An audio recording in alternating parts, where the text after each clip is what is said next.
Okay, Mr. Essay, I say, prepare to be written. I'm doing it. I'm doing it. Yeah! Yeah! Pinch some of these. Pinch some of these. Almost there and done. Now let's see how it looks so far. The break time. Happy Friday, guys. It is already the end of the week. You've already made it through the first week after winter break. I'm excited to be with you guys, to hear and to see what you guys have been working on this week. Again, the timeline is not due until Tuesday, the Tuesday after I am back, so this upcoming Tuesday. And so I'm excited to work with you guys together. On Monday, we'll have our last time in class wrapping this project up, and then you'll turn it in at class time on Tuesday. Now, this video is going to be very brief because I want to give you guys maximum amount of time to work on your project. As you look at the individual events on your timeline, I want us to not forget that we are looking at it from the back. We know what happened with the story of Jesus. But the people that were experiencing the timeline, they were going through it for the very first time, whose timeline of their own life aligned with the timeline of Mark, they had no idea. Just give me a few examples. Philip didn't know how he would pay for the 5,000 families that showed up for dinner. He panicked and he said to Jesus, I need your help. And he had no idea that God was going to do a miracle there through the hands of Jesus.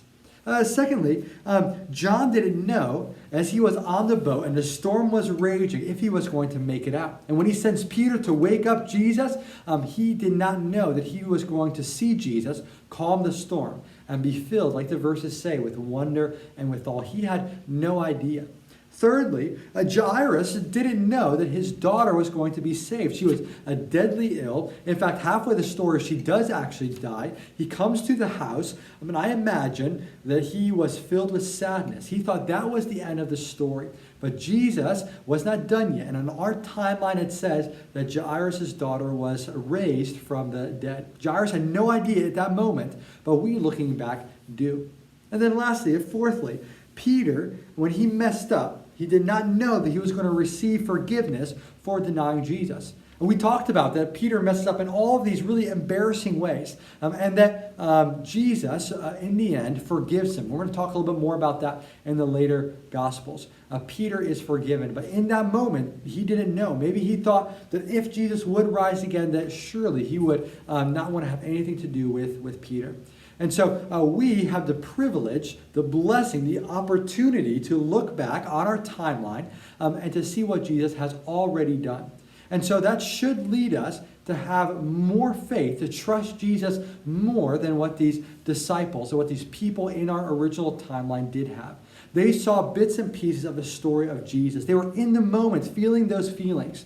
And we get to look back on these real people with their real experience, who's followed the real Jesus, and be able to grow in our faith because we know how the story ends. So again, keep on working on your project, work on your timeline, work on your paper. Today, the check-in is going to be two things. Give me some feedback. What did you appreciate and enjoy about this week? What did you not appreciate or enjoy? And then secondly, write down any pressing questions that you have. Again, it is not an option just to not do anything because you don't have answers. Give it your best shot. But let me know if you have any important questions. That'll help me prepare as we see each other again on Monday. So Monday, we'll have a brand new check-in. We'll talk about the project, and then it will be due Tuesday at class time. For this video, that is all. I encourage you guys to get back to work, and I'll see you guys again on Monday. Goodbye.